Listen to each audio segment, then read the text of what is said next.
Assalamualaikum warahmatullahi wabarakatuh.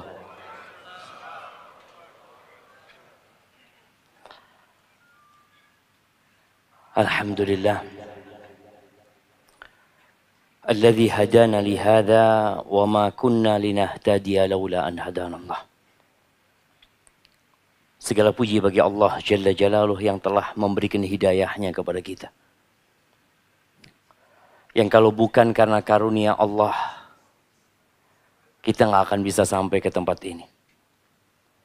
Kita pernah merasakan hari-hari kita jauh dari rumah Allah Azza wa Jalla. Sebagian kita merasakan bagaimana dia mengabaikan panggilan Allah, hayya 'alas shalah. Dia sibuk dengan kegiatan dia sendiri. Sebagian kita pernah merasakan gak nyamannya ketika masuk waktu sholat. Tapi sekarang kita merasakan hidayah yang Allah berikan. Namun sebagian kita tidak mensyukuri nikmat ini, jemaah. Padahal Allah mengatakan la in syakartum la azidannakum. Sebagian kita mulai merasakan imannya berkurang. Dia nggak seperti dulu lagi. Yang selalu berada di saf pertama. Dia tidak seperti dulu lagi ketika awal hijrah. Dia merasakan bagaimana nikmatnya sholat malam. Bagaimana semangatnya untuk datang ke majelis ilmu. Tapi setelah berlalunya hari, berganti menjadi bulan. Bulan berganti menjadi tahun. Sehingga kita semakin lama mengenal agama ini dengan sebenarnya. Tapi ternyata semangat itu mulai kendur. Kekuatan kita semakin berkurang. Maka hendaklah kita mensyukuri nikmat yang Allah berikan dan senantiasa berdoa. Allahumma a'inni ala dzikrika wa syukrika wa husni ibadatik. Allahumma salli wa sallim ala abdika wa rasulika habibina wa sayyidina Muhammadin wa ala alihi wa ashabihi ajma'in. Ya Allah, semoga salawat dan salam, berkah dan nikmat senantiasa Engkau curahkan untuk hamba kekasih-Mu, untuk baginda Nabi kita Muhammad alaihi salatu wassalam. Yang tidak pernah jenuh mengajarkan kebaikan kepada kita. Tidak lama hidup beliau. 63 tahun. 40 tahun turun wahyu kepada beliau. Selama 23 tahun beliau menyampaikan agama Allah ini dengan penuh perjuangan. Dengan penuh pengorbanan. Hari-hari beliau ya penuh dengan penderitaan. Kita sekarang nyaman. Nyaman. Dan Nabi SAW pernah menyampaikan hal itu kepada kita. Kepada para sahabatnya. Tentang kondisi yang akan datang. Suatu hari di waktu subuh. Beliau ketika mau meninggalkan tempat sholatnya. Seperti dihadang oleh para sahabat. Karena malam hari itu ada harta yang datang ke kota Madinah. Lalu Nabi mengatakan, kayaknya kalian dengar tuh ada harta yang datang. Kata, iya ya Rasulullah, susah hidupnya para sahabat. Lalu beliau menyampaikan sebuah pesan alaihi salatu wassalam. Wallahi mal faqra akhsha alaikum. Demi Allah aku tidak takut kalian ditimpa oleh kefakiran. Enggak. Wa innama akhsha an tubsata alaikumud dunya. Yang aku khawatirkan tatkala dunia dibentangkan buat kalian. Itu yang aku khawatirkan. Fatanafasuha kama tanafasuha fatuhlikakum kama ahlakatuh. Kemudian kalian akan bersaing sebagaimana umat sebelum kalian bersaing. Ketika melihat harta berlimpah ruah. Yang sejatinya cukup buat dia beberapa. Tapi dia ambisi untuk mendapatkan semuanya. Sehingga dia lupa sama saudara. Dia sikut sana, sikut sini. Lalu kata Nabi SAW. Dunia itu akan menghancurkan kalian. Sebagaimana pernah menghancurkan orang-orang sebelum kalian. Maka ahibati fillah. Perbanyak salawat buat Nabi alaihi salatu wassalam. Hari ini hari Jumat. Malam ini malam tanggal 22.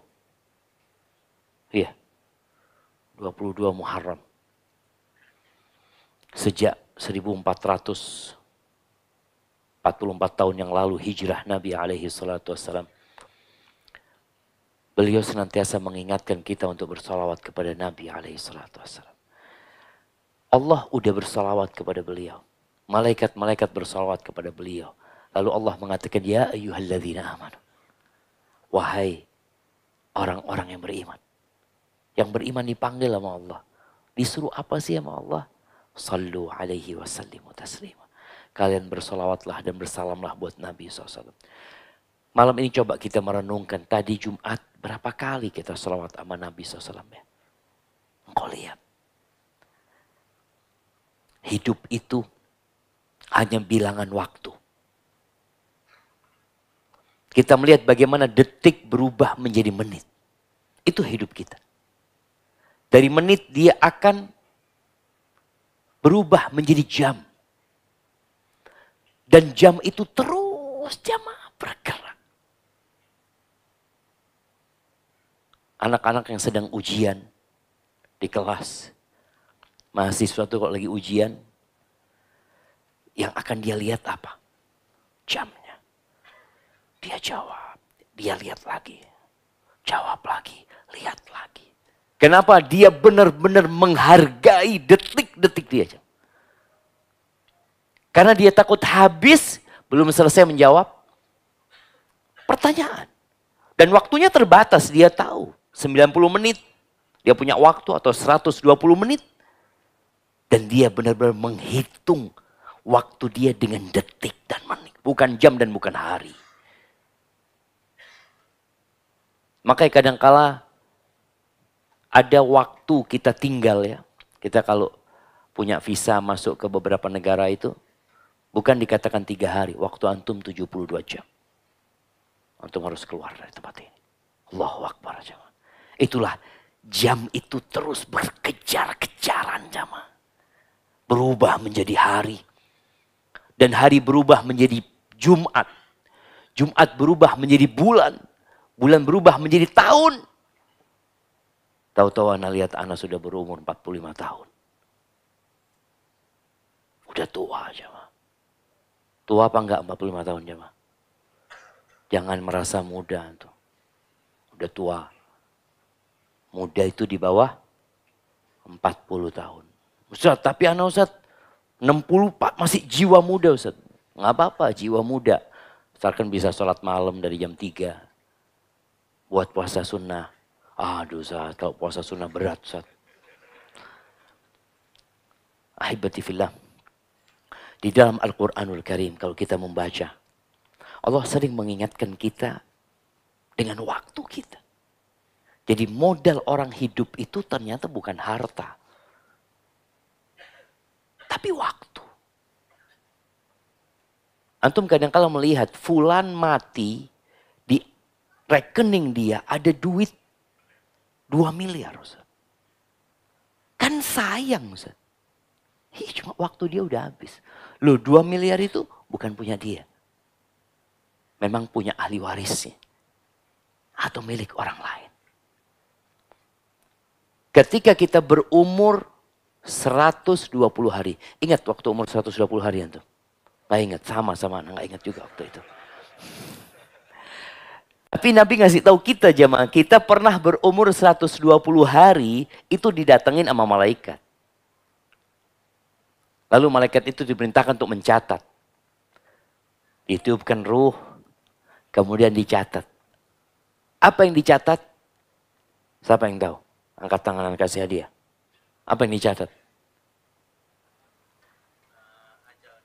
Ajalnya. Apa ajal itu maksudnya? Waktu dia. Nah.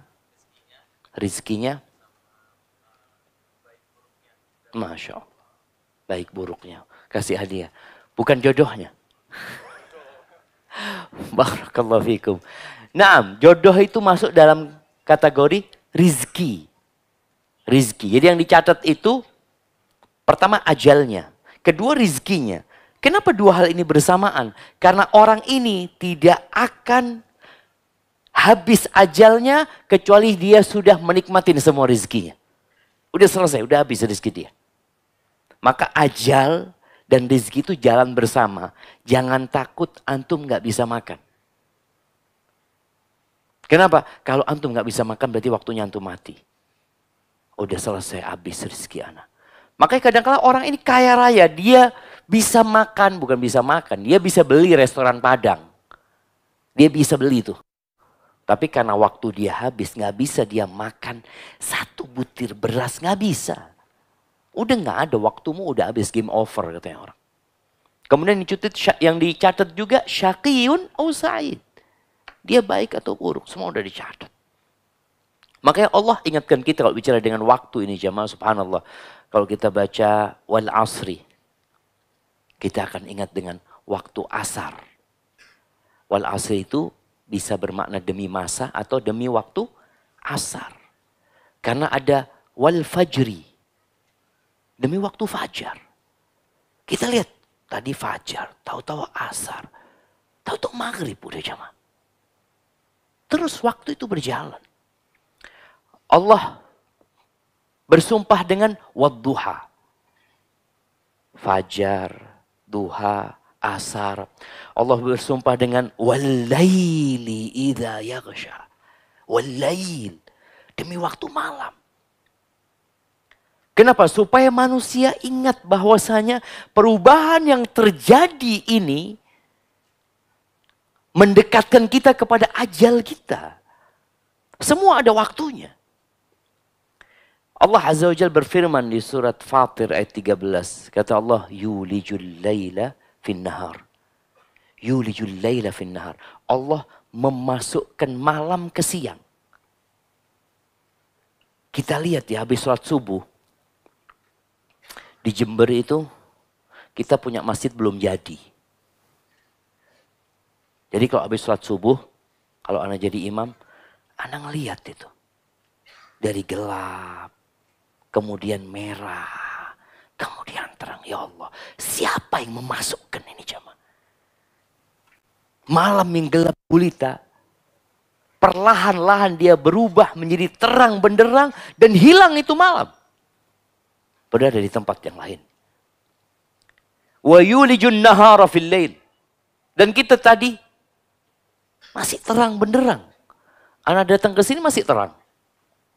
Perlahan-lahan menjadi gelap gulita. Siapa yang melakukan itu? Allah Azza wa Jalla. Wa sakhkhara asy-syamsa wal qamar. Allah yang mengatur pergerakan mentari dan bulan. Sekarang ini NASA lebih canggih lagi jemaah. Mungkinkah NASA itu menahan pergerakan rembulan atau matahari? Kalau bisa besok terbitnya matahari jam 7 ya. Kita atur gimana? Enggak ada. Mereka tidak punya kekuatan sama sekali untuk itu. Yang mereka ketahui, mereka ada di sini dan ada yang mengatur kehidupan mereka. Alam semesta ini diurus dan diatur, bukan oleh manusia.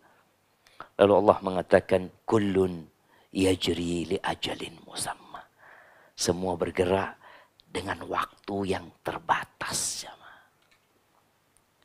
Suatu saat matahari itu akan terbit dari barat. Allahu Akbar. Ketika tidak bermanfaat lagi iman seseorang. Terus sekarang umur kita berapa? Ya lihat, semua orang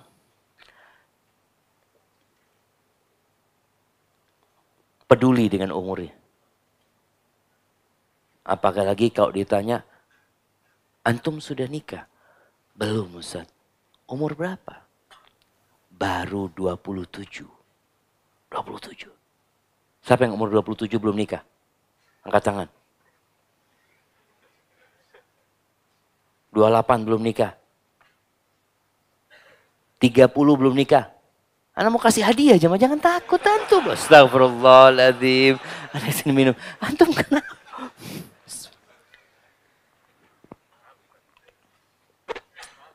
Hah? Nggak, antum anak carikan nanti. Mana yang umur 30 tahun belum nikah jamaah? Angkat tangan. Masya Allah, kirim hadiah yang ke belakang sana. Umur 30-an tuh. 34, Masya Allah. Kasih hadiah ke belakang sudah jamaah. Ada orang yang menunda-nunda. Insya Allah Ustaz, tahun depan anak nikah Ustaz. Emangnya antum tahu tahun depan hidup? Kan nggak ada yang tahu. Makanya Abdullah bin Mas'ud radhiyallahu taala anhu ini kalau kita bicara mengisi sisa waktu kita dengan apa? Apa kata Abdullah bin Mas'ud radhiyallahu taala anhu? "Lau alimtu annahu ma baqiya min umri illa 10 ayyam wa ana amutu fi akhirih."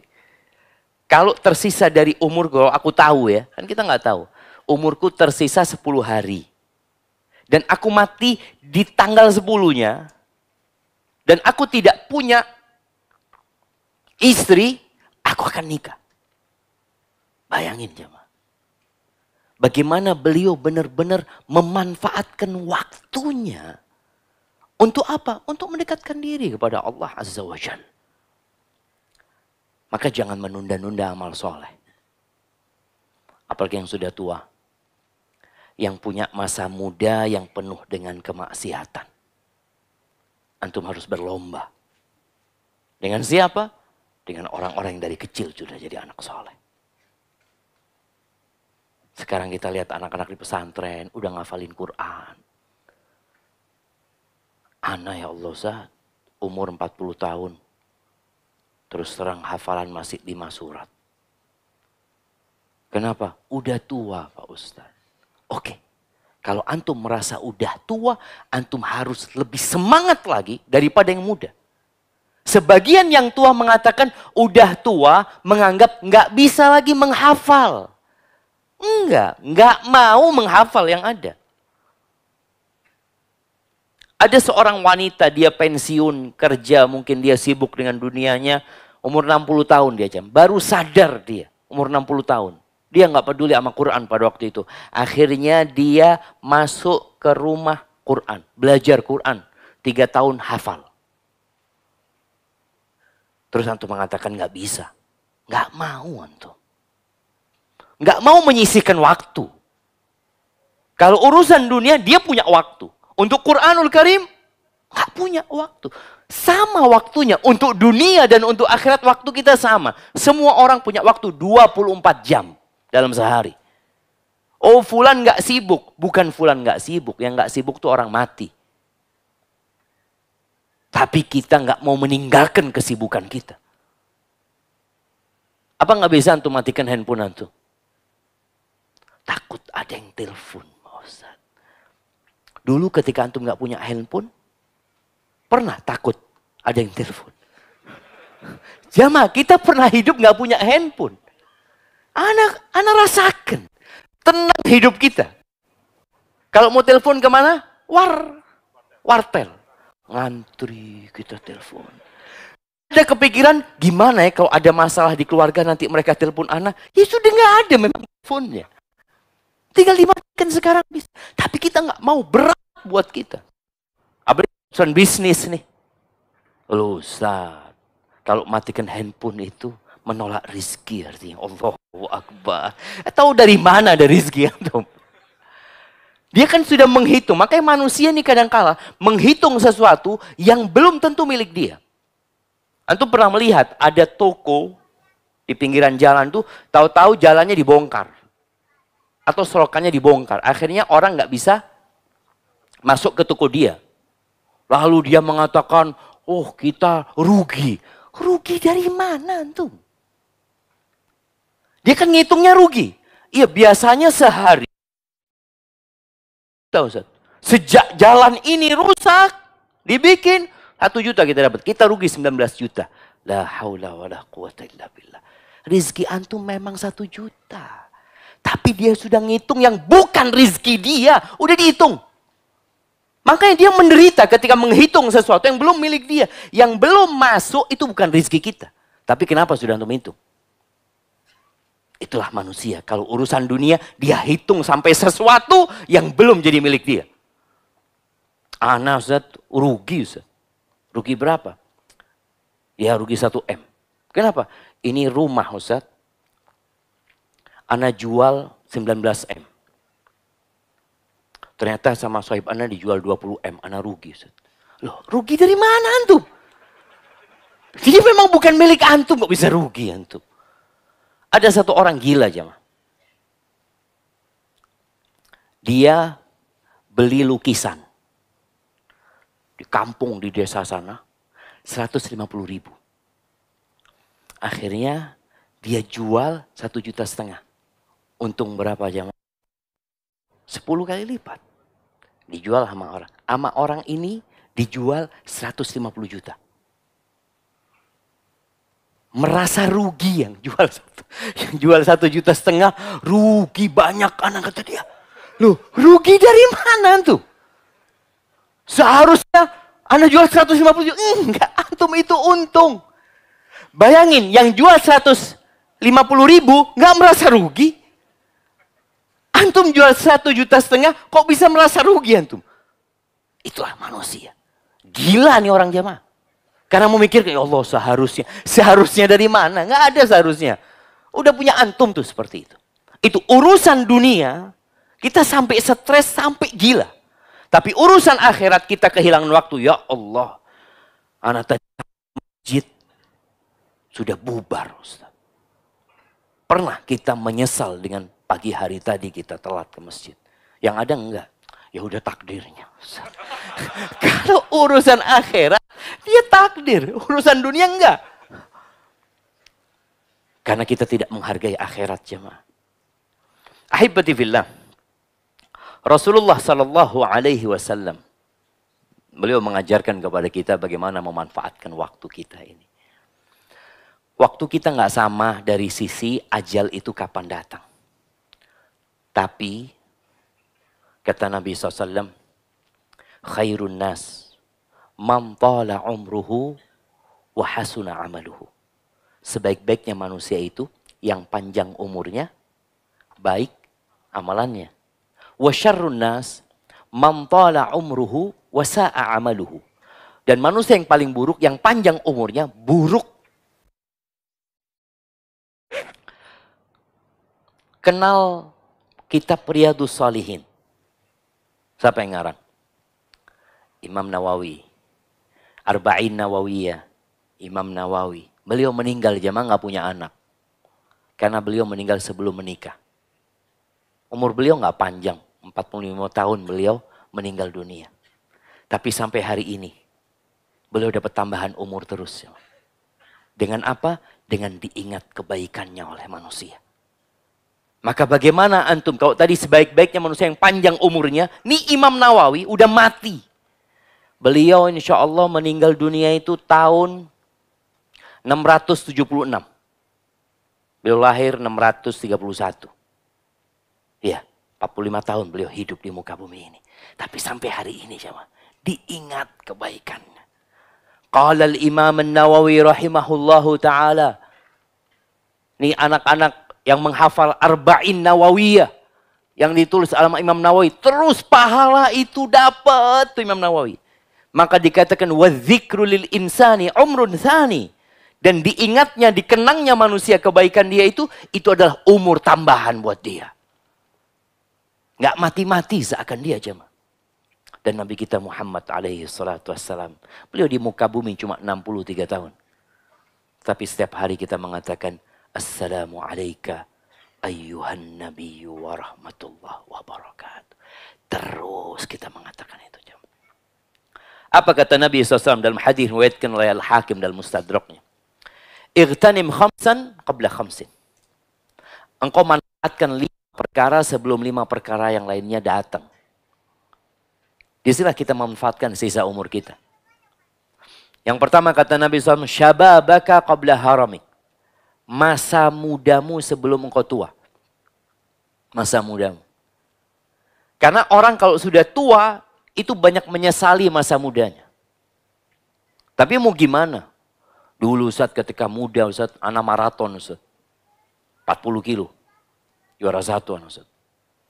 Anak goes. Berapa kilo yang goes? 80 kilo Ustaz. Nah, baik. Tapi dulu ke masjid enggak? Ya itu Ustaz. Iya. Masjid deket, Ustaz, 500 meter dari rumah. Nggak pernah nyampe kecuali Jumatan. Ustaz. Merasakan dia. Masa muda itu udah habis. Sekarang dia udah tua. Sekarang ke masjid. Iya Ustaz, ke masjid. Tapi udah nggak bisa jalan kaki Ustaz, naik motor. Dia kehilangan masa-masa emas dia. Yang seharusnya dia manfaatkan untuk ketaatan kepada Allah Azza wa Jal. Dan kalau dia manfaatkan masa muda yang masih muda, manfaatkan ketaatan kepada Allah Azza wa Jal. Nanti engkau tua renta dan tidak mampu mengamalkan yang dulu pernah engkau amalkan. Karena engkau sakit, lemah, engkau tetap dapat pahalanya. Ada orang tua yang nggak bisa ke masjid lagi. Nggak bisa ke masjid, Ustaz. Sudah. Jalan dikit. Ngos-ngosan. Tapi ketika muda dia sering ke masjid. Dicatat tuh sama malaikat. Duduk di rumahnya dicatat ke masjid. Manfaat seumur kita yang ada ini. Syababaka qabla haramik. Masa mudamu sebelum engkau tua. Anak muda ini Masya Allah jemaah. Main bola. Main futsal berapa menit? 25 kali 2. Kalau main bola lapangan besar. 45 menit, Masya Allah. Sholat malam, 5 menit. 5 menit. Iya Ustaz, daripada nggak sholat. Allahu Akbar. Jadi memang pikirannya duniawi banget dia cuma.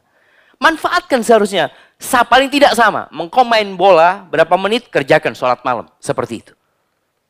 Karena main bola itu, niatkan untuk jaga kesehatan. Engkau dapat pahala. Ana mau main bola, kenapa? Supaya ana bisa bangun malam. 2 jam Ustaz. Oh Masya Allah. Pahala. Antum main bolanya dihitung pahala. Goesnya dihitung pahala. Bangun malamnya pahala lagi. Makanya subhanallah dikatakan. Adatul arifin ibadah. Kebiasaan orang-orang yang kenal sama Allah itu bernilai ibadah. Kebiasaan. Wa ibadatul awam ada. Orang awam ibadahnya kebiasaan. Kenapa antum sholat? Ya Pak Ustaz, dari dulu sudah sholat saya Pak Ustaz. Jadi karena kebiasaan aja. Antum kenapa puasa? Oh anak dari kecil puasa Pak Ustaz. Ya sampai sekarang enak kok nggak apa-apa, nggak ngerasakan lapar anak puasa. Nilai ibadahnya di mana? Tapi orang yang arif billah tidurnya ibadah. Makannya ibadah. Larinya ibadah. Olahraganya ibadah. Jualannya ibadah. Maka bagaimana sekarang memanfaatkan waktu itu jemaah? Sama waktu kita sempit. Maka yang muda, tolong. Kekuatanmu, energimu gunakan untuk beribadah kepada Allah Azza wa Jalla. Antum yang muda-muda ini kalau pegang handphone, nonton YouTube kuat berapa jam? Ana mau tanya yang muda-muda ini. Antum kuat berapa jam? 2 jam. Kasih hadiahnya. Insyaallah. Barakallahu fikum. Kalau sholat malam berapa jam? Tuh jemaah. Kita coba bandingkan kondisi kita sekarang. Kita cari dunia berapa banyak. Enggak Ustaz, ana cari dunia niatnya buat akhirat. Iya. Abu Bakar kaya raya. Umar kaya raya. Utsman bin Affan, Masya Allah. Abdurrahman bin Auf, Masya Allah. Engkau tahu Utsman bin Affan? Sekali sholat malam, Allahu Akbar. Dia baca Alif Lam Mim.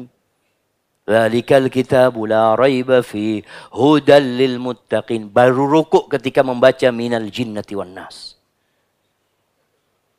Tuh orang kaya dulu tuh. Dia tahu dunia ini adalah tempat berlomba-lomba dalam kebaikan. Fastabiqul khairat. Kita lihat bagaimana Umar bin Khattab lari kenceng jamaah. Demi apa? Demi mengalahkan Utsman bin Affan. Demi mengalahkan Ali bin Abi Thalib. Umar itu masuk Islamnya terlambat. Lebih dulu siapa sama Utsman? Lebih dulu Utsman. Lebih dulu siapa dibandingkan sama Ali bin Abi Thalib? Lebih dulu Ali. Dibandingkan Abdurrahman bin Auf. Lebih dulu Abdurrahman bin Auf. Dibandingkan dengan Talha bin Ubaidah. Lebih dulu mereka. Bandingkan siapa lagi? 10 sahabat dijamin masuk surga. Semuanya yang 9 itu masuk Islam sebelum Umar. Umar masih hidup 5 tahun itu penuh dengan kekejaman. Kejam Umar sebelum masuk Islam. Tapi ketika dia masuk Islam, dia lari jamaah. Sampai berada setelah Abu Bakar As-Siddiq. Jadi nomor 2 dia jamaah. Maka yang telat-telat nih hijrahnya jangan takut tentu. Wah, anak Ustadz. Kita kebanyakan anak-anak jemaah. Anak-anak. Akhirnya kita nggak jalan. Antum lihat di depan itu. Siapa di depan antum? Fulan. Di sop pertama. Besok anak harus sop. Fulan udah berapa hafalan Quran? Ya Allah, Fulan Ustaz sudah 3 juz Ustaz. Antum? Ya, juz 30. Maka yang muda, tolong yang muda. Yang muda sebelum kau tua. Yang tua gimana? Yang sudah tua, yang merasa terlambat, engkau bisa ngejar. Dan subhanallah, itu terbuka. Hal itu terbuka. Tinggal antum mau atau tidak. Yang kedua kata Nabi SAW, wasihataka qabla saqamik. Kesehatanmu sebelum kau sakit. Kita wallahi nunggu sakit. Makanya sekarang itu diciptakan alat-alat untuk ngecek kesehatan. Kenapa? Karena dia sedang nunggu sakit. Cek lagi. Darah gula darahnya. Alhamdulillah. Alhamdulillah. Antum nungguin apa? Nungguin lebih. Kalau dilihat kolesterolnya, orang cek kolesterol nungguin apa dia?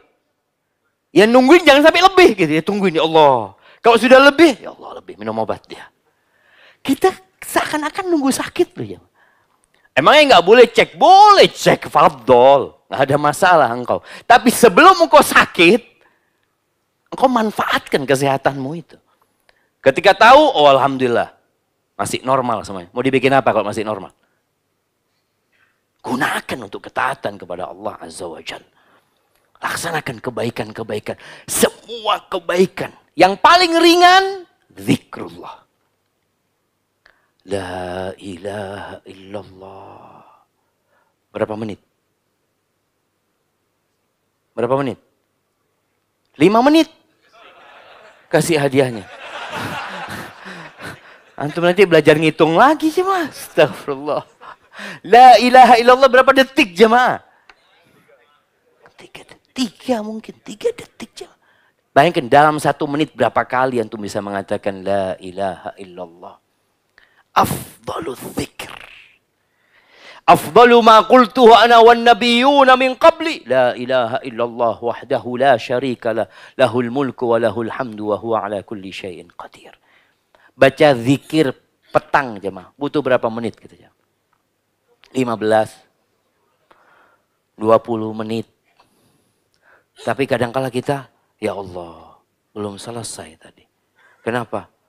Nonton Facebook 20 menit. Allah ya sahih.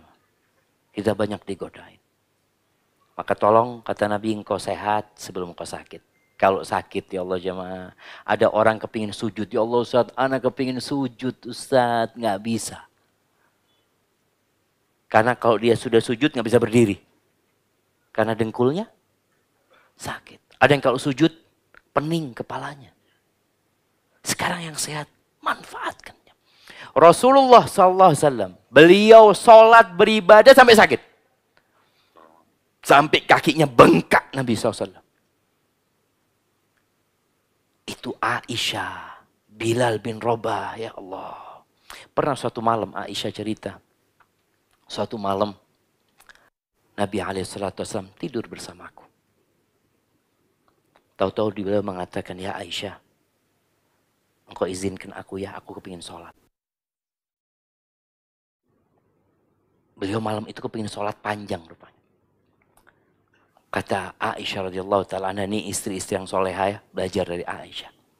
Dia mengatakan, ya Rasulullah, aku tuh kepingin engkau ada di sini. Artinya aku cinta engkau berada di sampingku ini. Tapi yang kau cintai lebih aku cintai. Fadhal engkau mau sholat. Sholat Nabi SAW. Sholat lagi. Sholat lagi. Nabi menangis jemaah. Sampai air matanya membasahi jenggotnya.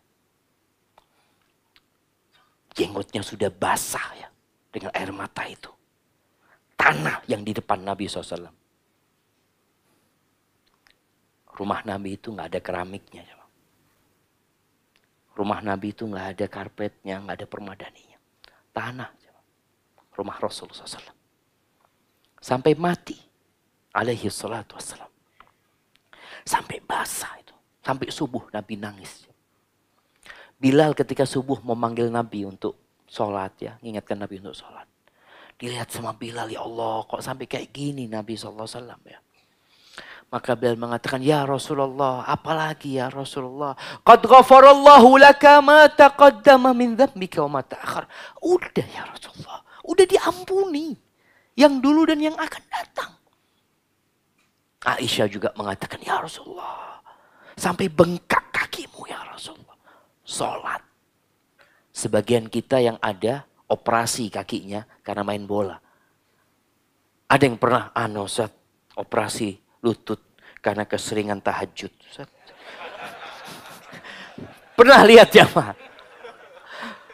Anak terkilir, Ustaz, ini Ustaz, Masya Allah. Gara-gara sujudnya terlalu lama, Ustaz. Allahu Akbar. Nggak ada. Semua bencana-bencana itu karena urusan olahraga ini dan itu. Tapi ibadah tidak membahayakan ibadah ini jemaah. Nggak membahayakan. Tapi Nabi SAW karena terlalu panjang berdirinya jemaah. Sampai bengkak kaki Nabi SAW. Apa kata Nabi SAW? Afala akun abdan syakura. Apa nggak sepantasnya aku menjadi hamba yang bersyukur kepada Allah Azza wa Jalla. Kita kalau dikatakan kamu dosanya sudah diampuni yang dulu dan yang akan datang. Udah selesai sudah. Bukannya bersyukur malah digunakan untuk kemaksiatan. Ketika tahu di dosa-dosanya. Beliau mengatakan ini seharusnya aku menjadi hamba yang bersyukur kepada Allah Azza wa Jalla. Kemudian kalau antum lihat. Gimana sih hidupnya Nabi SAW? Beliau pernah renovasi rumahnya? Nggak pernah. Nabi SAW. Dari sejak tinggal di Madinah, ya udah itu tuh rumahnya Nabi alaihi salatu wassalam. Beliau pernah makan enak, kata Aisyah radhiyallahu taala, enggak pernah Nabi 3 hari itu kenyang. Mesti ada 1 hari yang kurang makan. Wallahi kalau kita makan sampai dibuang tuh makanan. Kemudian kita nggak bersyukur kepada Allah SWT. Maka tolong yang sehat manfaatkan. Datang kajian. Walaupun jauh, umpamanya bismillah. Semakin jauh antum semakin besar pahalanya. Anak kayaknya mau jalan kaki. Jalan kaki. Nggak apa-apa. Nggak semuanya harus pakai motor jemaah. Makanya banyak orang-orang sekarang cepat sakit. Kenapa banyak rumah sakit penuh. Kenapa banyak apotik laku. Kenapa banyak dokter laris. Karena memang kondisi kita ini semuanya tadi. Kurang gerak kita.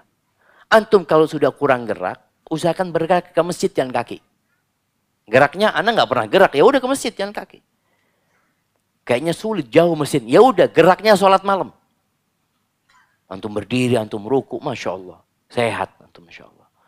Tapi kita kebanyakan tidur. Kalau sudah tidur nggak bangun kecuali ketika azan subuh. Yang ketiga kata Nabi SAW, wa ghinaka qabla fakrik, kayamu sebelum kau miskin. Sebelum kau miskin. Jadi kalau punya uang itu, mumpung punya uang, ini haji mumpung nih, aku punya uang nih, aku akan manfaatkan buat akhiratku. Bagaimana Umar bin Khattab radhiyallahu taala anhu, ketika dia punya uang, pada waktu peristiwa Tabuk, perang Tabuk, tahun ke-9 Hijriah. Kata Umar bin Khattab radhiyallahu anhu, hari itu aku punya harta. Dan kata Umar, kalau aku bisa mengalahkan Abu Bakar, jadi Umar ini sudah jadi orang nomor 2. Dia tetap ingin kalau bisa mengalahkan Abu Bakar. Makanya dia mengatakan kalau aku bisa mengalahkan dia. Hari ini aku kalahkan dia. Kalau bisa mengalahkan dia. Waktu itu separuhnya dia bawa. Dia berikan kepada Nabi SAW. Apa kata Nabi SAW? Mada tarakta li ahlik. Apa yang kau tinggalkan buat keluargamu? Kata Umar, mithlu. Sama seperti ini. Jadi berapa persen yang dia sedekahkan? 50%. Jadi nanti ingat hitungan di hari akhir itu jamaah. Perhitungannya itu perhitungan pakai persentase.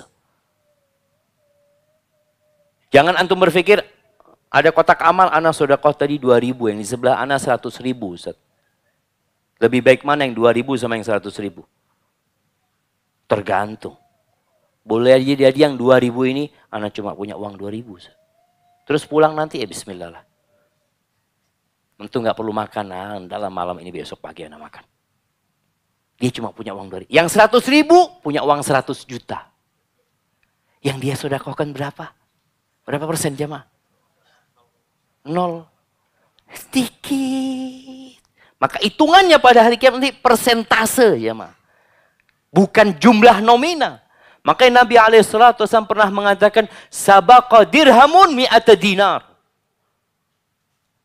Atau sabaqa dinarun mi'ata dinar. 1 dirham atau 1 dinar bisa mengalahkan yang sodakoh 100 dinar. 1 mengalahkan yang 100. Kok bisa? Kalau secara jumlah nominal ya kalah lah, ini cuma 1 dinar, ini 100 dinar. Tapi ternyata yang 1 dinar itu cuma punya uang itu dia jemaah. Dia sedekahkan. Yang 100 dinar punya uang triliunan dia. Dia cuma ambil dikit 100 dinar itu. Mungkin buat tusuk gigi sama dia. 100 dinar itu. Sedangkan ini, Umar mensedekahkan berapa persen? 50%. Ditunggu sama Umar. Datang bentar lagi Abu Bakar. Datang Abu Bakar. Ditaruh. Umar kepingin tahu berapa persen nih yang dibawa sama Abu Bakar. Mada tarakta li ahlik? Apa yang kau tinggalkan buat keluargamu? Allah dan Rasul lebih baik dari itu. Kata Umar, udah nggak mungkin anak ngalahkan Abu Bakar. Bayangkan dia bisa mengalahkan Utsman. Dia bisa mengalahkan sahabat-sahabat yang lainnya. Abu Bakar nggak bisa, udah kata Umar nggak bisa, udah menyerah sudah. Karena memang Umar beda imannya sama Abu Bakar Siddiq radhiyallahu ta'ala. Maka yang punya duit, ketika antum punya duit, daftar haji, berangkat umroh. Ketika pas punya duit, ganti mobil. Ganti mobil. Udah punya mobil antum. Iya loh Ustaz. Kan nggak apa-apa kan Ustaz. Iya kalau bicara nggak apa-apa. Tapi kita bicara kita punya waktu kesempatan sedikit. Antum boleh jadi sekarang punya uang, besok nggak punya uang. Ketika nggak punya uang, mobilnya dijual.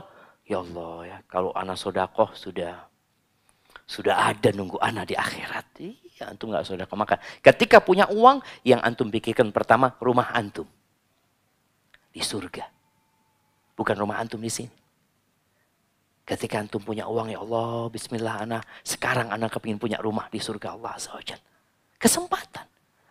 Tadi kalau bicara anak udah telat ngafalin Quran, anak mau cari rumah Quran mana? Anak mau cari 1 santri, anak mau bayarin 1 tahun dia sudah, anak punya uang. Nih 1 tahun anak bayarin sekolahnya dia.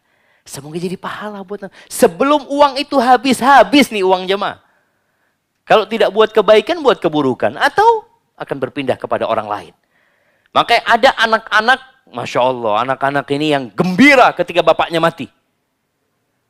Sampai kadang-kadang dia tanya, bapaknya udah di rumah sakit nih. Gimana?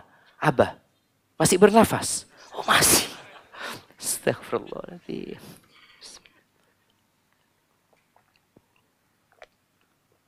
Alhamdulillah. Ditunggu mati bapaknya. Bapaknya mati. Setelah sepekan 2 pekan kumpul keluarga. Gimana nih yuk bismillah. Warisan harus cepat dibagikan.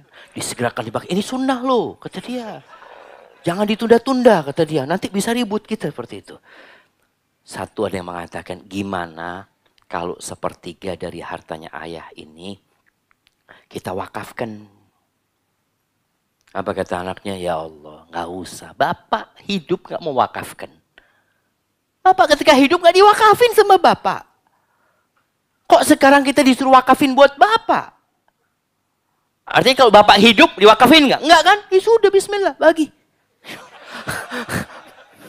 Hati-hati kita punya anak kayak gitu jamaah. Makanya sebelum mati tulis wasiat sekarang nih. Antum tulis wasiat.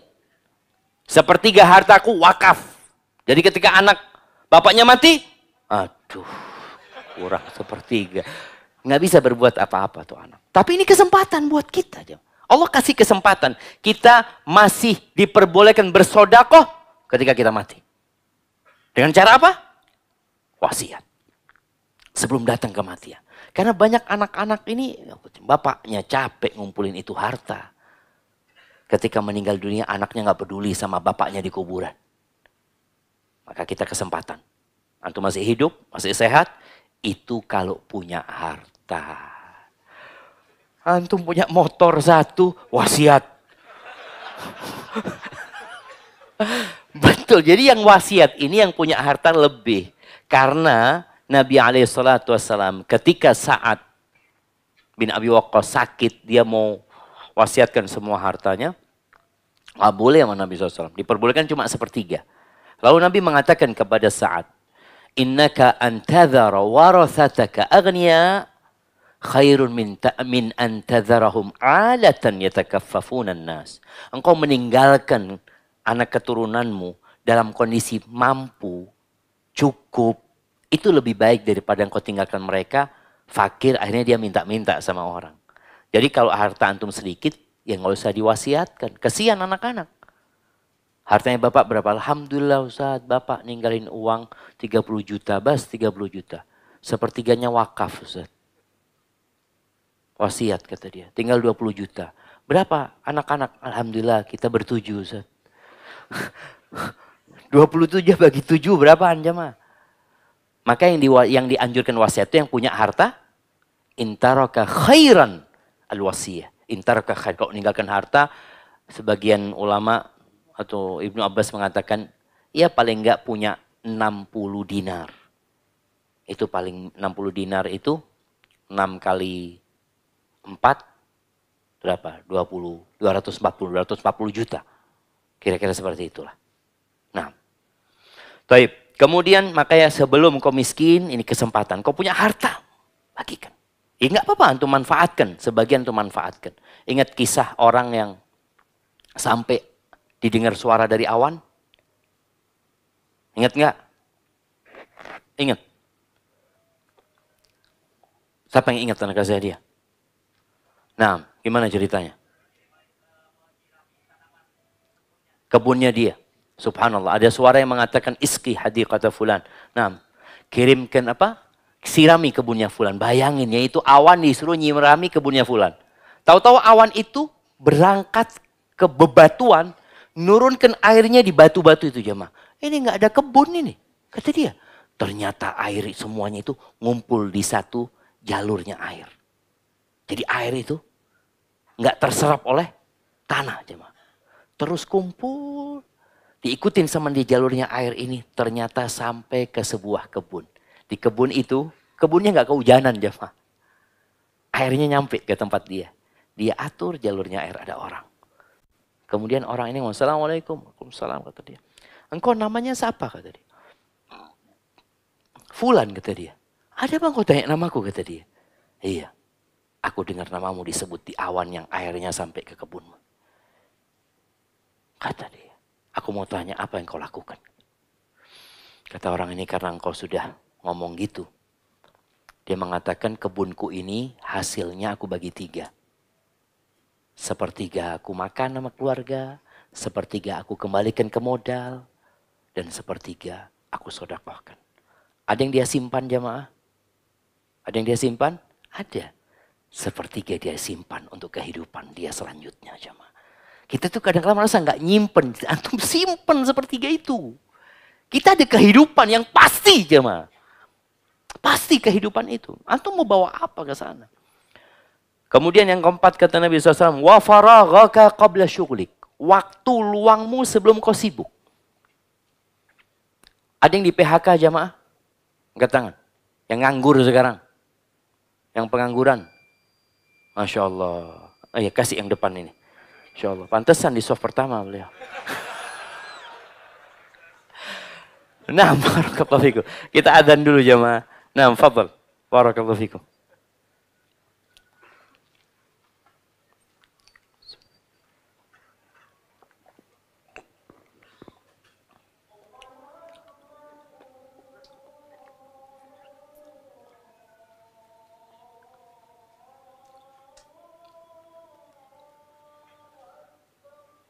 Allahu Akbar, Allahu Akbar.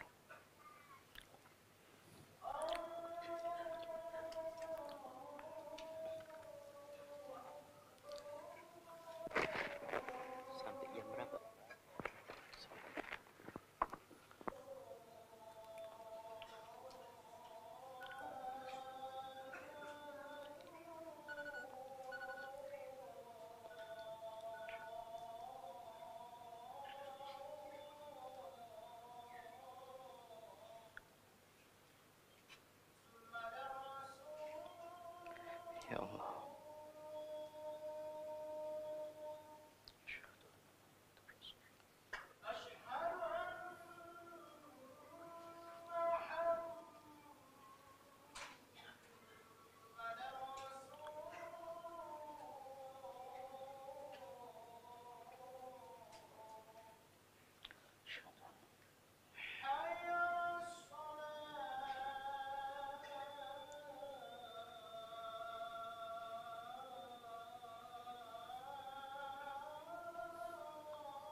Allah.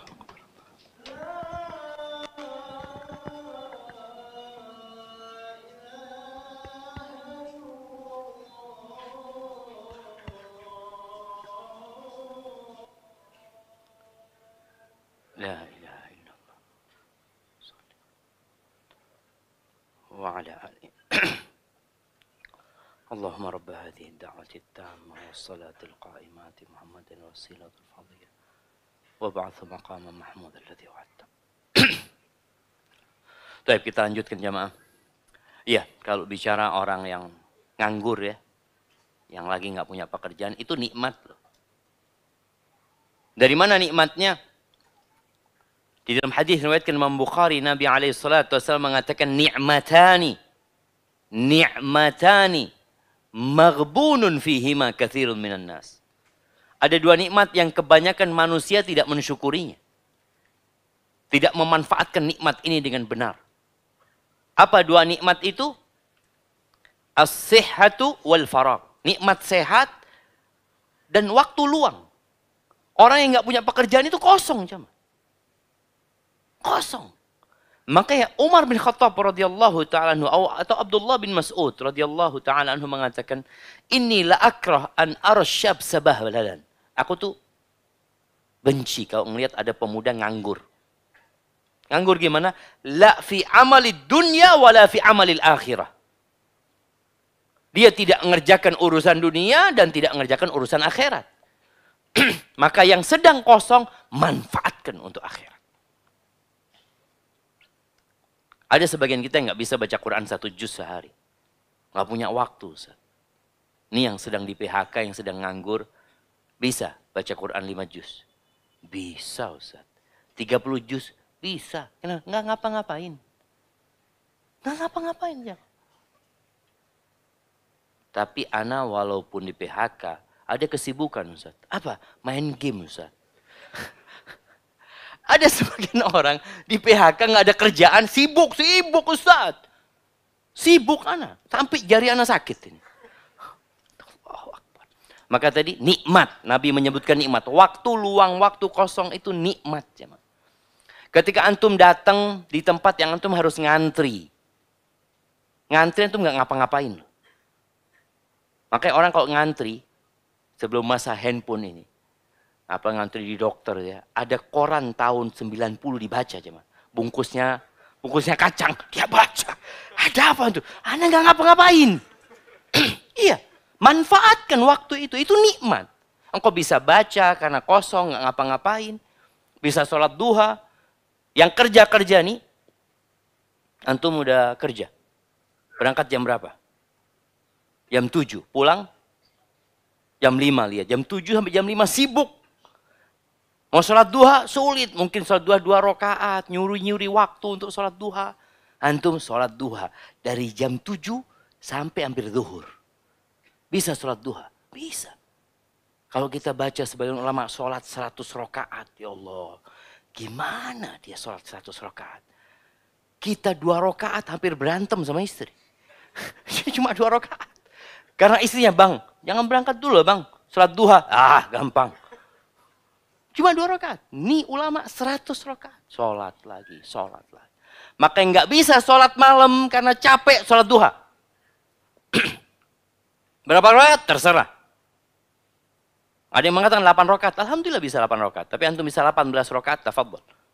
Terus sholat 2 rakaat. 2 rakaat dan waktu luang sebelum engkau sibuk. Sebagian orang nih jamaah subhanallah ya, ketika jadi pegawai, dia kepingin datang kajian. Ya Allah, kapan ya anak bisa datang kajian? Masya Allah. Kenapa? Anak kerja Ustaz. Kan harus jadi pekerja yang amanah. Masya Allah. Ya, doakan Ustaz anak punya usaha sendiri. Kalau orang punya usaha sendiri, dia bisa tutup usaha dia kapan dia mau. Ketika dia punya usaha sendiri, dikatakan, ayo kajian.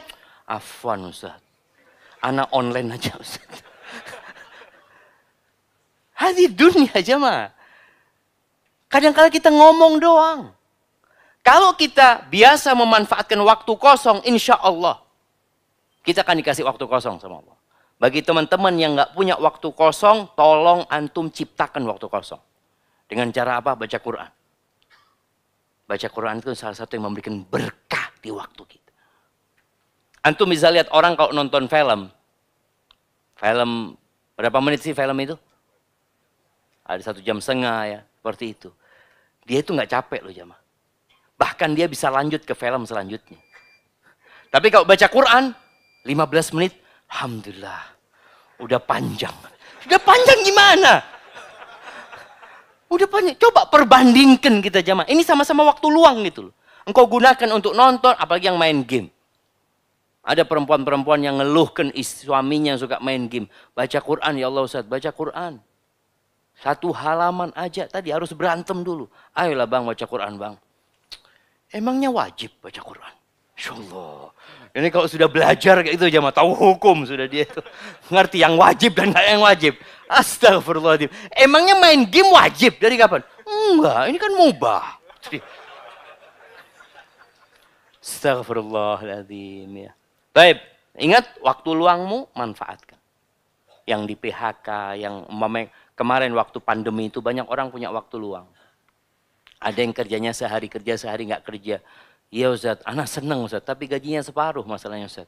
Ya sudah, separuhnya engkau minta sama Allah SWT.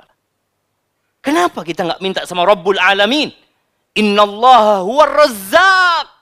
Yang ngasih rezeki siapa? Allah yang kasih rezeki. Bukan tempat kita kerja. Dan teman-teman yang di PHK sampai hari ini masih hidup. Pernah ngelihat orang mati kelaparan karena di PHK? Ada jemaah, ini Ustaz yang di PHK di perusahaan ini semuanya mati di kuburan. Ya ada jemaah, Allah kasih rezeki. Maka yang punya waktu luang langsung manfaatkan. Berangkat umroh ya. Sebagian anak-anak muda ini ada yang sudah sukses.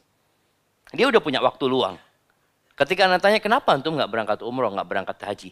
Ustaz, anak-anak masih kecil Ustaz. Loh, emangnya persyaratan haji itu anak-anak harus gede? Anak ini baru ya mungkin dia baca kitab yang lebih banyak gitu jamakannya. Jadi syarat haji tambahannya anak-anak harus sudah gede. Dari mana antum dapat itu? Iya maksudnya supaya anak nggak kepikiran. Oh, kalau antum bisnis ke luar negeri ya nggak kepikiran Ustaz. Tapi kalau haji itu harus ikhlas Ustaz. Ya sudah. Kadang-kala Ustaz tuh kalah aja. Makanya Imam Syafi'i itu. Imam Syafi'i itu mengatakan, kalau aku debat sama orang pinter, aku bisa menang, kata Imam Syafi'i. Kalau debat sama orang bodoh, kalah sudah. Udah nggak bisa, dilanjutkan nggak bisa. Karena dalilnya dia lebih banyak. Jadi ingat, waktu luang. Pokoknya antum melihat punya waktu luang, lihat. Ana mau manfaatkan buat akhirat anak. Apa? Ya lihat. Berbakti sama orang tua. Nih. Buat teman-teman yang cuma mudik setahun sekali. Siapa yang mudik setahun sekali? Angkat tangan. Ah ini, yang dekat sini. Dari mana orang antum? Sulawesi. Orang tua ada? Masya Allah. Kenapa setahun sekali? Waktu kosongnya cuma setahun sekali. Biaya. Masa nggak ada biaya? Menghemat gitu kan. Barakallah, kasih hadiah beliau. Jamaah yang ingin hemat biaya hidupnya, antum pulang. Berbakti sama orang tua. Kita selama ini berpikir rizki itu dengan bekerja doang. Padahal kata Nabi SAW, man ahabba ayyub satalahu fi rizki. Yang ingin rizkinya dibentangkan sama Allah. Yang ingin umurnya ditambah sama Allah Azza wa Jalla. Ngapain? Kerja yang keras. Falyasil rahimah. Silaturahim kau. Engkau berbakti sama orang tuamu. Jadi ketika kita berangkat berbakti sama orang tua, kita tabung tuh. Yang biasanya anak makan sehari umpamanya 30.000, anak makan sehari 2 kali lah. Kenapa? Anak kepingin ketemu orang tua. Wallahi orang tua itu jamaah. Ngelihat antum udah bahagia. Ngelihat antum aja. Ana ingatkan dengan sebuah kisah supaya antum berbakti sama orang tua. Ada seorang ayah yang menggugat anaknya di pengadilan. Dia gugat ayahnya di pengadilan. Apa gugatan ayahnya? Gugatan ayahnya minta nafkah sama anaknya. Datang nih anaknya dipanggil. Ketika ditanya sama hakim, Ini ayahmu gugat engkau supaya engkau kasih nafkah buat ayahmu. Kata anaknya, ya hakim, bapakku ini kaya raya. Kaya raya, nggak butuh sama duit aku. Kata dia. Kata bapaknya, iya. Tapi aku tetap minta engkau kasih nafkah. Walaupun 1 dinar. 1 dinar. 1 dinar sekarang nih jamaah ya mungkin 40.000, 45.000. Bayangkan bapaknya minta nafkah dari anaknya sebulan, anggap 50.000.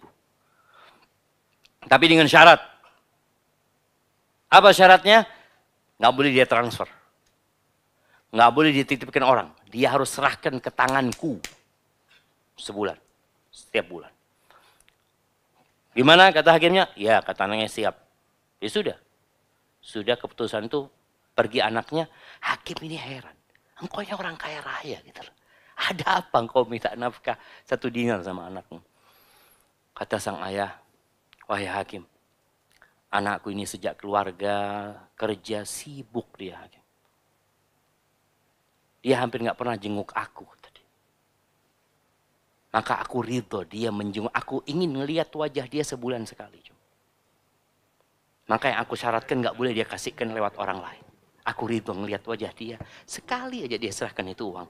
Kemudian mau pergi, fadl, sudah dia pergi. Hakimnya marah. Kenapa engkau nggak ngomong dari awal? Kalau engkau ngomong, aku penjarakan anakmu itu tadi. Apa kata bapaknya? Loh, kalau engkau penjarakan, aku yang sakit. Aku yang sakit. Enggak, sudah. Aku ridho melihat anakku sebulan sekali. Bayangin jemaah. Jadi cinta orang tua sama anak itu nggak dibikin-bikin. Tapi kita cinta sama orang tua itu harus kita bangun itu cinta. Harus dibangun. Kalau nggak kita lupa sama orang tua kita. Lupa. Kita sibuk jemaah. Kita mengatakan, aduh nggak ada biaya, ini, itu. Antum ganti handphone. Mungkin ini, itu. Makan yang enak-enak. Enggak. Antum ingat orang tua itu kepingin ngelihat antum. Maka tolong, antum yang punya waktu, ya usahakan. Kalau nggak punya waktu, dibikin itu waktu. Emangnya kita punya waktu setahun sekali mudik? Enggak jemaah. Kita punya banyak waktu. Boleh jadi antum ketemu orang tua 1 jam. Oleh anda ingat dengan seorang, ini orang Masya Allah, orang ini kaya raya jemaah. Dia cerita sama anak, waktu anak naik pesawat di Jember itu, dia datang, orang ini sudah tua, dia cium tangan anak tarik katanya. Kata dia, Ustadz kata dia, anak ini tinggal di Jakarta, ibu anak di Jember Ustadz. Ibu anak sudah 70 tahun, anak ajak ke Jakarta nggak mau. Sejak anak melihat kajian Ustadz, anak sebulan 2 kali pulang sekarang Ustadz. Anak datang ketemu ibu, ngobrol sama ibu, sudah selesai, besoknya anak pulang. Dan kata dia hartanya nggak berkurang jemaah. Antum jangan berpikir hitung-hitungan, ya Allah 1 juta, 2 juta. Allah akan kasih lebih buat antum. Cuma yang jadi masalah antum percaya apa enggak. Sebagian susah untuk berbakti sama orang tuanya gara-gara anak dan istrinya. Antum sampaikan kepada istri antum dan anak-anak. Jangan takut uang yang Abah keluarkan ini kembali kepada kalian semuanya. Akan diperluas rezekinya. Yang kelima kata Nabi SAW, wa hayataka qabla mautik. Hidupmu sebelum kau mati. Nih. Hidupmu sebelum engkau mati. Wallahi jamaah kalau kematian itu datang ada banyak yang diinginkan manusia. Ketika Allah Azza wa Jalla mengatakan, ya ayyuhalladzina amanu. Di akhir surat Al-Munafiqun. Ya ayyuhalladzina amanu la tulhikum amwalukum wala auladukum an dzikrillah. Wa may yaf'al dzalika fa ulaika humul khasirun. Kata Allah, wahai orang-orang yang beriman, jangan sampai harta dan anak kalian membuat kalian lalai dari mengingat Allah Azza wa Jalla. Yang ada di benaknya harta, yang ada di benaknya anak-anaknya. Kerja keras buat siapa? Ya buat anak-anak. Berapa anakmu? 2. Engkau nggak usah capek-capek kalau cuma 2. Kau berpikir buat anak. Berapa sih yang dibutuhkan anakmu? Ya mungkin dia sampai bisa kerja, mungkin dia butuh 1 anak, butuh 5 M. Engkau sudah punya harta? Ya 200 M. Selesai sudah. Simpen buat anaknya nih. Sisanya cari buat akhirat. Jangan sampai harta dan anak membuat kalian lupa dari mengingat Allah Azza wa Jalla. Yang melakukan itu rugi. Lalu kata Allah, wa anfiqu. Kata Allah, infakkan. Yang mana yang mau diinfakkan? Mimma razaqnakum. Dari apa yang kami kasih kepadamu. Supaya kita sadar yang kita infakkan itu bukan milik kita sebenarnya. Milik siapa? Ya milik Allah. Makanya Allah katakan, mimma razaqnakum. Dari apa yang kami rizkikan kepada kalian. Supaya orang sadar, tuh uang dari Allah. Dan Allah nyuruh kasihkan ke orang lain. Wallahi jamaah, kalau kita berpikir seperti itu, mudah kita bersedekah. Banyak orang titip sedekah sama ana. Ustaz, ini Ustaz, 10 juta Ustaz. Buat kampus STDI. Mungkinkah ana makan jamaah? Mungkinkah berat bagi ana untuk menyerahkan 10 juta ke kampus? Enggak, kenapa? Bukan punya ana. Ini amanah. Cuma sebagian kita terlalu merasa memiliki. Ini punya anak kayak korun. Wah, anak usaha Ustaz. Capek. Dapat duit kayak gitu. Itu Allah yang kasih rezeki. Yang lebih capek dari antum banyak. Tapi nggak dapat rezeki kayak gitu. Berapa banyak kita lihat orang yang pagi keluar rumah. Kena terik matahari sampai hitam dia. Cuma dapat 100.000 sehari. Antum duduk-duduk di AC. Dapat juta-juta. Siapa yang ngasih? Allah yang kasih sama engkau. Maka kata Allah, infakkan dari apa yang kami rizkikan kepada kalian. Kalau ada harta yang bukan dari rizki Allah, jangan diinfakin. Kalau antum merasa, enggak, ini bukan rizki dari Allah nih. Ya udah, jangan usah diinfakin tuh. Makan tuh. Tapi semuanya dari Allah. Min qabli an ya'tiya ahadakumul maut. Sebelum datang kematian kepada kalian. Kalau udah datang kematian, kepingin apa? Orang ini ketika melihat malaikat datang hendak mencabut nyawa dia jemaah. Menyaksikan dia hal itu. Apa kata min qabli an ya'tiya ahadakumul maut fayaqul Rabbi, Rabbi. Dia mengatakan Rabbi, Tuhanku, wahai Rabbku. Laula akhartani ila ajalin qarib. Ya Allah, kalau engkau tunda umurku sedikit, dikit saja. Mau ngapain dia? Fa'asaddaq wa akun minas shalihin. Aku akan sedekah. Kenapa dia nggak mau datang kajian? Ketika dia mau mati, Allah, aku kepingin datang kajian ya Allah.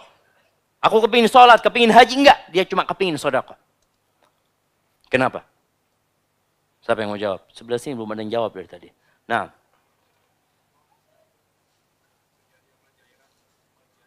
Jariah. Kasih hadiahnya. Karena sedekah bisa menjadi amal jariah. Baik. Bisa mewasiatkan kepada orang lain. Masih ada hadiahnya? Habis tuh. Habis nanti ya. Antum datang lagi, panitia minta sama panitia nanti. Baik. Tapi anak nggak enak jamaah. Anak kasih antum cincin anak udah. Kasih kepada beliau jamaah. Barakallahu fikum. Baik. Enggak mahal cincinnya jamaah. Ana juga dikasih orang masalahnya. Barakallahu fikum. Iya. Karena sedekah ini amalan yang tidak butuh waktu panjang. Nggak butuh waktu panjang. Antum perlu ngomong sedekah itu berapa detik sih? Tadi dikatakan bisa wasiat.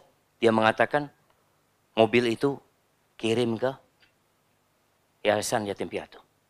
Berapa menit dia ngomong jamaah? Dikit. Dia mengatakan kepada anak, sepertiga harta abah wakafkan ya. Bisa dia ngomong gitu jamaah. Tapi kalau sholat, dia harus sambil wudhu dulu. Berat bagi dia. Maka yang dia inginkan, sedekah. Maka nih yang punya kelebihan harta tadi, usahakan sedekah. Yang nggak punya kelebihan harta, yang kau sedekah. Dengan apa? Dengan tenagamu, dengan kekuatanmu, membantu orang lain. Itu banyak amal soleh di sana. Jadi intinya, di sisa umur ini, manfaatkan untuk beramal soleh. Apa saja. Dan amalan yang paling mudah, zikrullah. Ingat sama Allah. Ketika antum waktu luang, sudah manfaatkan. Baca subhanallah walhamdulillah, baca la ilaha illallah, baca al-fatihah, baca qul huwallahu ahad. Baca apa saja yang bisa antum baca. Barakallahu fikum, di sini ada beberapa pertanyaan yang sudah masuk. Assalamualaikum Ustaz. Waalaikumsalam warahmatullahi wabarakatuh. Mohon doa dan nasihatnya, Tat. Baru berapa bulan ini saya berhijrah. Dan alhamdulillah mendapatkan hidayah sunnah. Tapi terkadang saya merasa gelisah dan takut dengan dosa-dosa saya. Masa lalu dan saya takut futur, Ustaz. Bagaimana Ustaz supaya saya bisa istiqamah? Dan kenapa akhir-akhir ini saya merasa seperti mau meninggal? Mohon nasihat dan doanya Ustaz atas kegelisahan dan ketakutan saya ini. Barakallahu fiik. Nah, mahibati fillah. Kekhawatiran dengan dosa itu wajar. Dan harus ada di diri kita. Takut kita sama dosa-dosa kita. Abdullah bin Mas'ud pernah mengatakan dulu di masa sahabat Nabi. Kita itu, para sahabat itu melihat dosa itu seperti kita berada di bawah gunung. Yang gunung itu akan longsor menimpa kita. Takut. Dan sekarang kalian berbuat dosa besar seperti lalat yang di hidung. Diginiin, terbang. Sebagian kita seperti itu. Meremehkan dosa. Oh gampang. Allah Ghafurur Rahim. Maka apa yang terjadi sama antum itu wajar. Bagaimana sekarang antum bertobat kepada Allah dengan taubatan nasuha. Allah itu yaghfirud dzunub jami'an. Allah mengampuni semua dosa. Asalkan kita bertobat. Antum ingat dengan dosa-dosa antum. Sampaikan kepada Allah penyesalan antum. Dan sampaikan kepada Allah antum bertekad untuk tidak mengulangi. Dan tinggalkan dosa itu. Perbanyak amal soleh. Ganti kawan. Antum cari kawan-kawan yang baik. Antum kalau takut futur, ya, futur itu akan datang. Karena imannya manusia tidak seperti iman malaikat. Malaikat itu kata Allah, la yafturun. Nggak ada futurnya malaikat. Ya sudah, seperti itu. Tapi iman kita naik turun. Maka ketika antum takut dengan futur, yang antum harus lakukan berdoa. Minta sama Allah Azza wa Jal. Ya muqallibal qulub, thabbit qalbi ala dinik. Ya musarrifal qulub, sarrif qulubana ala ta'atik. Terus minta sama Allah Subhanahu wa ta'ala. Berdoa. Ketika baca ihdinas siratal mustaqim, antum hayati, antum sedang memohon hidayah kepada Allah Subhanahu wa ta'ala. Bicara kegelisahan tadi, ya apalagi antum kok merasakan mati. Ya kita disuruh mengingat kematian. Tapi jangan sampai mengingat kematian itu membuat kita nggak produktif. Kita jadi ya putus asa, sedih, takut, tapi tidak beramal. Rasa takut dengan kematian itu seharusnya membuat kita semakin bersemangat untuk beribadah. Makanya kalau orang divonis mati, dikatakan antum insya Allah, ya kalau secara medis ya 2 bulan lah. Iya dok, iya. Apa yang dilakukan orang ini? Rajin ibadah dia. Dia rajin ibadah, dia ke masjid, dia baca Quran. Tapi kalau dikatakan antum insya Allah masih 7 tahun lagi mati. Oh masih lama dok ya. Siap dok, maksiat yang dia kerjain. Karena masih lama. Orang ketika tahu waktunya terbatas biasanya dia akan beramal soleh. Dan Nabi nyuruh kita alaihi salatu wassalam untuk sering-sering mengingat kematian. Kemudian kalau bicara kegelisahan itu, baca doa yang diajarkan Nabi SAW. Allahumma inni a'udzubika minal hammi wal hazan. Ya Allah, aku berlindung kepadamu dari ham. Ham ini kekhawatiran dengan masa yang akan datang. Hazan itu kesedihan dengan masa lalu. Biasanya orang kalau kena penyakit hati ini dua ini, dia kejadian nggak produktif dia. Dia duduk, takut aku. Maka usahakan berdoa minta sama Allah dan anda doakan semoga Allah membersihkan hati antum. Barakallahu fikum. Bagaimana menghadapi anak-anak yang saat ini bukan lagi bukan kesal. Coba antum baca nih. Nanti. Bagaimana menghadapi anak-anak yang saat ini bukan kecil lagi. Oh. Nah, menghadapi anak-anak yang saat ini bukan kecil lagi. Akan tetapi sudah beranjak dewasa. Jika sholat subuh harus dibangunkan terus. Masa mudanya banyak pada pegang HP. Terkadang anak jenuh untuk terus mengajaknya. Contoh mengaji. Sampai kapan kewajiban seorang ibu harus terus mengajak kepada mengaji dan berbuat kebaikan? Ya, selama dia melihat anaknya berhidup bersama dia, maka dia perintahkan. Rasulullah SAW, anaknya udah nikah. Anaknya udah nikah. Siapa anaknya? Fatimah. Nikah sama Ali bin Abi Thalib. Itu bukan dibangunkan untuk sholat berjamaah. Tapi dibangunkan untuk sholat malam. Jadi ada tingkatannya beda. Mereka sudah nggak perlu lagi dibangunkan untuk sholat berjamaah. Tapi sholat malam, Nabi datang ke rumahnya Fatimah. Ala tusallian. Nggak sholat kalian. Nggak sholat kalian. Dibangunkan sama Nabi SAW. Padahal mereka sudah menikah. Jadi sebenarnya tugas orang tua itu nggak pernah selesai. Kita melihat kemungkaran nggak boleh membiarkannya. Bukan hanya dari anak kita, jemaah. Dari orang lain. Akan tetapi, ya kalau anak itu sudah besar, sudah dewasa, cara kita berbeda. Dengan ketika dia anak-anak. Kalau anak-anak, ya anak punya anak Yusuf namanya. Mudah-mudahan dijaga sama Allah dia. Kalau subuh itu, anak bangunin dia. Dia umur 7 tahun lah. Anak bangunin. Baba, Yusuf ngantuk, kata dia. Dia pegang itu bantalnya kasur. Kalau udah bangun, sholat, nggak ada masalah. Cuma prosesnya itu, ya namanya dia masih anak-anak. Itu masih bisa kita ajarin, kita suruh jamaah. Jadi kalau dia sudah bangun ke masjid, pulang dari masjid udah nggak pulang ke rumah.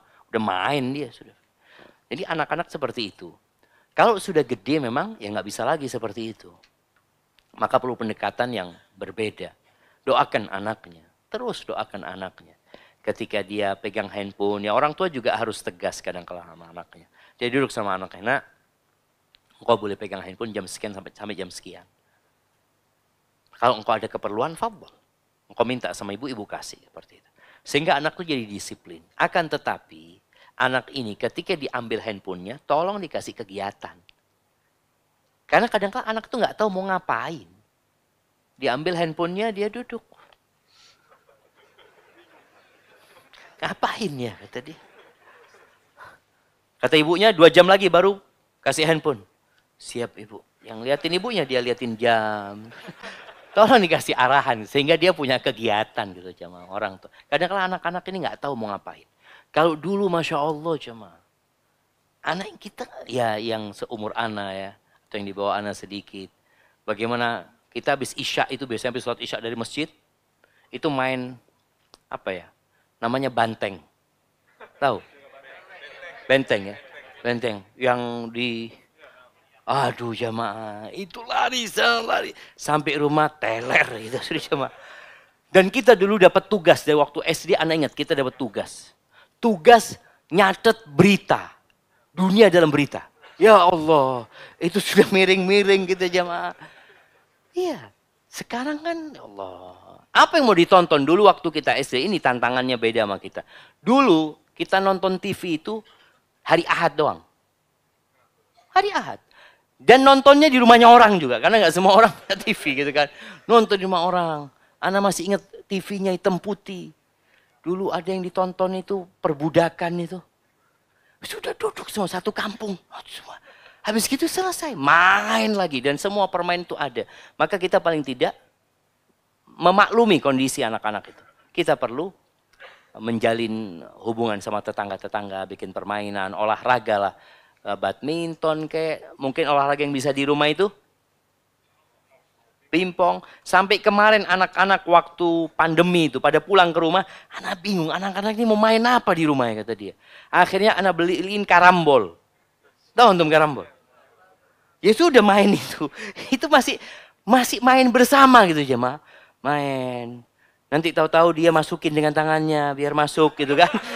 Gak boleh curang gitu kan. Jadi dia kepingin cepat selesai gitu jemaah. Enggak. Jadi orang tua tadi ketika melarang anaknya harus cari pengganti. Sehingga dia ada sesuatu lah. Ada kedekatan sama orang tua. Kadang-kala emak-emak, bapak-bapak sama aja. Di ruang tamu bareng sama anaknya semua pegang handphone. Bapaknya pegang handphone, emaknya pegang handphone, pembantunya pegang handphone. Astagfirullahaladzim. Dalam sisa umur anak. Sekarang usia 55 mungkin. Anak akhwat, seorang janda masih bisakah mendapatkan jodoh untuk menghabiskan masa tua anak Ustaz? Ana ingin sekali bersama-sama mencari ilmu. Apakah ini sudah takdir Allah, ana harus menjanda sampai akhir hayat? Tolong beri sarannya Ustaz. Syukron. Ahibati fillah. Dulu hampir nggak ada janda yang nganggur. Di masa Nabi SAW itu meninggal dinikahin sama sahabat ya. Tapi memang janda ini sulit untuk menjadi istri pertama. Biasanya mereka jadi istri kedua, ketiga, keempat ya. Seperti itu. Sedangkan sekarang yang mau nikah dua ini, itu mikirnya bertahun-tahun. Betul, kadang-kadang dia juga anak sampai mau mati Ustaz, belum nikah-nikah lagi Ustaz, seperti itu. Jadi memang kondisinya jemaah tidak mendukung hal itu. Dan semoga ke depannya, ana lihat insya Allah akan ada perubahan yang baik ya. Dulu orang itu anaknya banyak-banyak. Generasi bapak ana itu satu saudara 9. 11, anak punya ibu 7. Kemudian turun. Jadi 2 anak cukup. KB. KB itu sempat berhasil jemaah. Jadi sampai di mana-mana orang itu anaknya 2 aja. Padahal nggak masalah. Pemerintah itu bukan melarang kita punya anak lebih dari 2, nggak ada. Pemerintah menganjurkan aja. Berarti nggak ada larangan. Antum silakan mau punya anak 20 ya. Seperti itu. Antum jangan ketawa jemaah. Sahih loh. Antum niatkan anak kepingin punya anak 20. Caranya gimana? Biar Allah lah yang menakdirkan. Anak pokoknya punya niat, insya Allah anak jalanin. Sekarang alhamdulillah berubah lagi kan? Sudah mulai banyak lagi tuh. Ini yang punya anak berapa antum? 7 anak. Kemarin ketemu subhanallah jemaah. Sama-sama satu kerabat masih. Di bawah anak umurnya. Anak tanya, berapa anak antum? Alhamdulillah Ustaz, 7 Ustaz. Masya Allah, anak kalah sama antum. Masya Allah, seperti itu artinya sudah mulai. Dan masa itu juga, kakek-kakek kita itu nikah 2, 3, 4 itu biasa. Kemudian setelah masuk teknologi, kan dianggap orang nikah lebih dari 1. Istri kedua itu dianggap apa? Pelakor jemaah. Dan masyarakat memandang dia buruk. Memandang dia buruk. Dan ketika ada seorang yang suaminya nikah lagi, itu sekampung takziah. Ya Allah, kesian ya, yang sabar ya, Masya Allah. Mudah-mudahan suami anak gak kayak suami anti. Jadi dia itu tersiksa aja lah. Tersiksa. Ketemu kawannya lagi, ini itu. Ditanya lagi, gimana suami anti? Ya gitulah, ya Allah memang gitulah. Laki-laki tuh, naudzubillah udah. Apalagi dia ngomong, mudah-mudahan si perempuan yang dipoligami ini ngomong, ya Allah nah mudah-mudahan nah aku nggak dipoligami. Cukup emak yang rasakan. Udah, jadi ketakutan terus ya mah. Padahal di masa Nabi SAW nggak ada yang ribut. Kenapa nggak ada yang ribut? Karena semua pada poligami. Dan itu akan kembali lagi ketika orang pada belajar dan pada ngerti. Dan tentunya dengan syarat-syarat yang dipenuhi ya. Jadi intinya buat akhwat yang umur tadi dikatakan 55 tahun, dia janda, nggak ada yang mau nikahin dia. Apakah mungkin datang jodohnya? Mungkin. Mungkin. Ada orang umur 80 tahun jemaah. Enggak, dia pada waktu itu 70, hampir 80 tahun lah. Ketika istrinya meninggal dunia, dia itu kayak orang nunggu mati. Ya. Kayak orang nunggu mati. Sampai kemana-mana digonceng sama anaknya.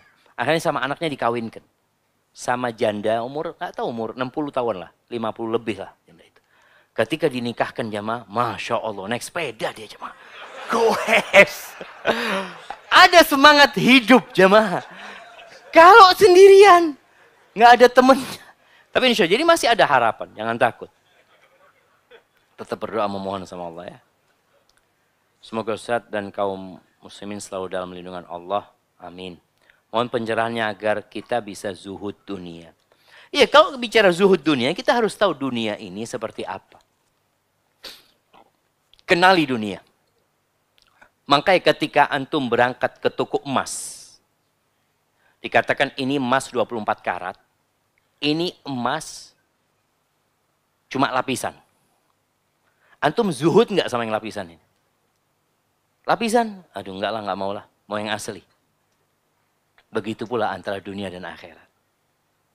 Cuma kadang-kala kita menganggap dunia ini emas 24 karat. Enggak, jamaah. Kita juga nggak lama hidup di dunia. Kita ini berpikir bekerja seakan-akan kita hidup selama-lamanya. Enggak ada selama-lamanya kita hidup di sini. Maka kalau bicara zuhud itu, artinya adalah tarku ma la yanfa' fil akhirah. Engkau tinggalkan segala sesuatu yang tidak bermanfaat buat akhiratmu. Tinggalkan. Bermanfaat, lakukan. Ustaz, anak kalau kaya Ustaz, anak bisa kasih santunan. Oh, lakukan. Fadhal. Jadi manfaat.